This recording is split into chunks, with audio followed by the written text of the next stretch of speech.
আসসালামু আলাইকুম প্রিয় বন্ধুরা, আশা করি সবাই ভালো আছেন। এখানে দেখেন এই যে বেগুদিয়া যে কাজ এটা চলছে রাত্রেও। এটা হচ্ছে আমাদের বারাবুকা যে ব্রিজ ছিল, তো সেই ব্রিজের যে ধ্বংসস্তূপ সব একেবারে বিলীন হয়ে গেছে আর কি, মানে সব পরিষ্কারের কাজ চলছে আর কি। একটা পার্ট ওইখানে আছে বাকি, আর মোটামুটি সব শেষ করে ফেলাইছে। নতুন কাজ অথবা আগামীকাল থেকেই শুরু হবে। ওখানে ফাইলিংয়ের সব কিছু মালামাল রেডি। তো রাত্রেও কাজ চলছে আর কি, কাজ কিন্তু থেমে নেই, কাজ চলছে।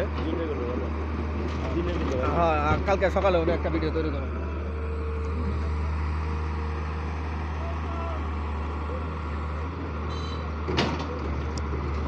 তো ঠিক আছে বন্ধুরা, আগামীকালকে ইনশাল্লাহ সুন্দর করে একটা ভিডিও তৈরি করবো এই ব্রিজ নিয়ে। তো আজকের ভিডিও পর্যন্ত। সবার সুস্বাস্থ্য দীর্ঘায়ু কামনা করি, সবাই ভালো থাকবেন। আসসালামু আলাইকুম ওয়া রাহমাতুল্লাহ।